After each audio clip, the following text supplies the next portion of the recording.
Hello friends, welcome to learning plus. आज की class में हम पॉलिनोमियल के डिफरेंट टाइप्स को डिस्कस करेंगे। चलो फिर क्लास स्टार्ट करते हैं। तो हमारा टॉपिक है टाइप्स ऑफ पॉलिनोमियल। तो सबसे पहले हम पॉलिनोमियल को डिवाइड करेंगे on the basis of terms. तो सबसे पहला है मोनोमियल। तो ऐसा पॉलिनोमियल जिसमें सिर्फ एक ही टर्म हो उसको हम मोनोमियल कहेंगे। यहाँ पे एग्जाम्पल देखो जरा, ये 2x है, 3, 5x² और 6x³। तो ये सारे ही क्या हैं, मोनोमियल है, यानी कि सिंगल टर्म है। तो कुछ और एग्जांपल लिख देता हूँ मैं यहाँ पे, जैसे 3x हो गया, 5x³ हो गया। तो ये सभी क्या हो गए, मोनोमियल। अगला है बाइनोमियल। ऐसा पॉलिनोमियल जिसमें सिर्फ दो ही टर्म हो उसको हम बाइनोमियल कहेंगे। बाई मतलब है टू, यानी कि दो। तो कोई भी दो टर्म वाला पॉलिनोमियल क्या होगा, बाइनोमियल। तो यहाँ पे देखिए दो टर्म्स हैं, एक x² है और एक 3 है। तो ये दो अलग अलग टर्म है। तो ये दो टर्म जब भी होंगे उसको हम क्या बोलेंगे, बाइनोमियल। ऐसे अगला देखो, y⁵ है प्लस 2। यहाँ पे भी दो टर्म है, एक y5 है और एक 2 है। तो ये भी बाइनोमियल हो गया क्योंकि इसमें भी दो टर्म्स हैं। सिमिलरली अगला वाला भी एक बाइनोमियल हो जाएगा क्योंकि इसमें भी दो टर्म है। थर्ड है ट्राइनोमियल। ऐसा पॉलिनोमियल जिसमें सिर्फ तीन टर्म हो उसको हम ट्राइनोमियल कहेंगे। ट्राई का मतलब होता है तीन। तो तीन टर्म वाला कोई भी पॉलिनोमियल को हम क्या बोलेंगे, ट्राइनोमियल। तो यहाँ पे देखिए पहला एग्जांपल, यहाँ पे तीन टर्म्स हैं, एक है 2x², दूसरा 5x और तीसरा 3। तो ये तीन टर्म हो गए, इसलिए इसको हमने क्या बोल दिया, ट्राइनोमियल। सिमिलरली अगला एग्जाम्पल, इसमें भी तीन टर्म है, एक √2 है, एक x और एक x²। तो ये तीन टर्म हो गए, इसीलिए इसको भी हमने ट्राइनोमियल बोल दिया।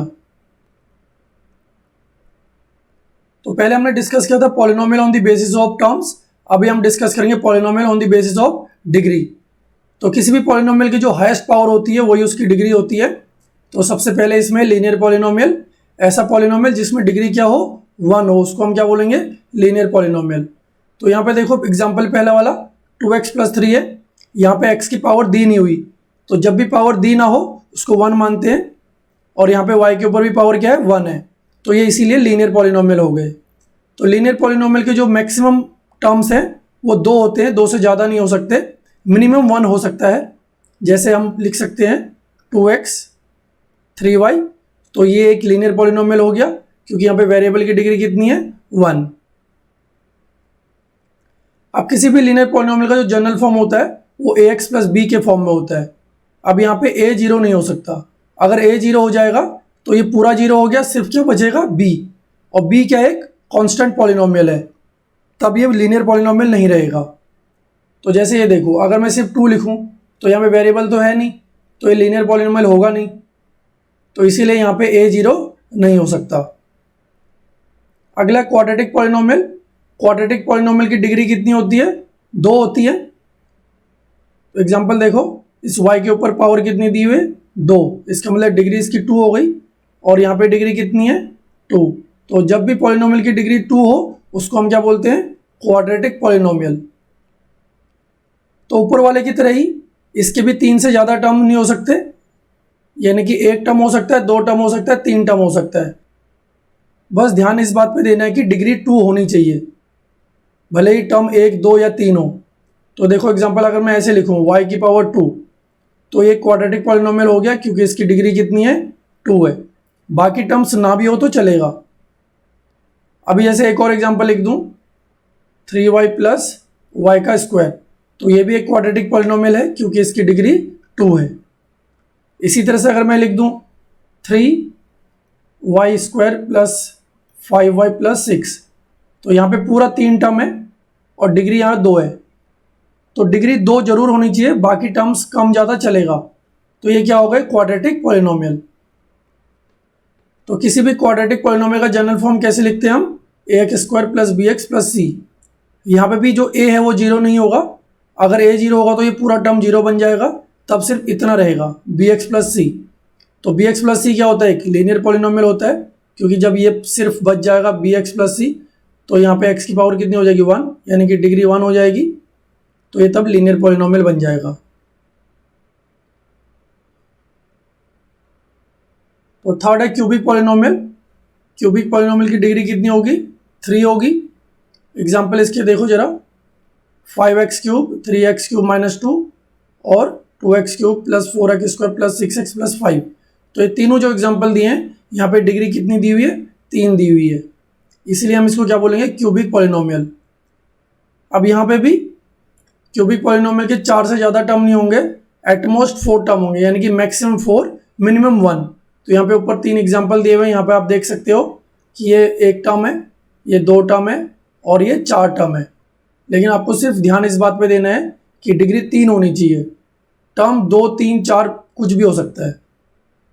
अगला जनरल फॉर्म, किसी भी क्यूबिक पॉलिनोमियल का जनरल फॉर्म इस तरह से लिख सकते हैं हम। यहाँ पे भी a0 नहीं होगा, अगर a0 हो जाएगा तो क्या होगा? ये टर्म हट जाएगा, सिर्फ इतना बचेगा।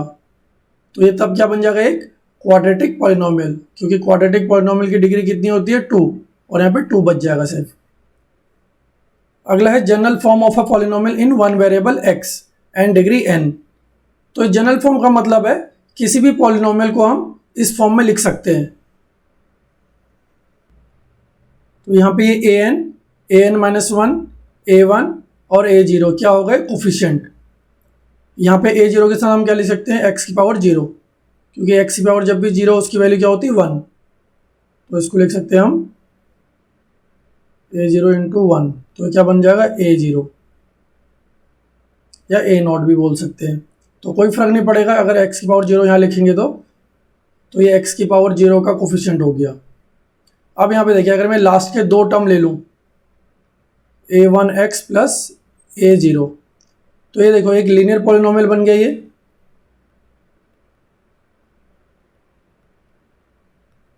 पॉलिनोमियल, यहीं पे अगर इससे पहले एक टर्म लिखूंगा तो वो क्या लिखूंगा? ax square 2। अब ये 3 टर्म को अगर मैं ले लूँ, a2x square plus a1x plus a0, तो ये क्या हो गया हमारा? Quadratic polynomial.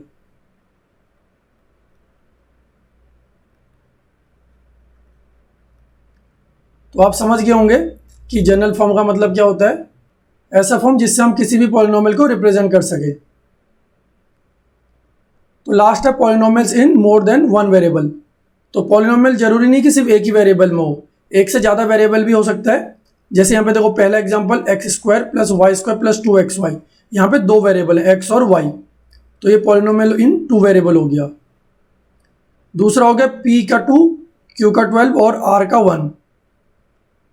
तो यहाँ पे कितने वेरिएबल हो गए? 3 वेरिएबल हो गए, p, q और r। तो ये हो गया पॉलिनोमियल इन 3 वेरिएबल। लास्ट है u की पावर 3 प्लस v की पावर 2, तो ये क्या हो गया? पॉलिनोमियल इन 2 वेरिएबल। तो यहाँ पे 2 वेरिएबल क्या हो गए? u और v। तो आज के लिए इतना ही, मिलते हैं अगली क्लास में। Thank you.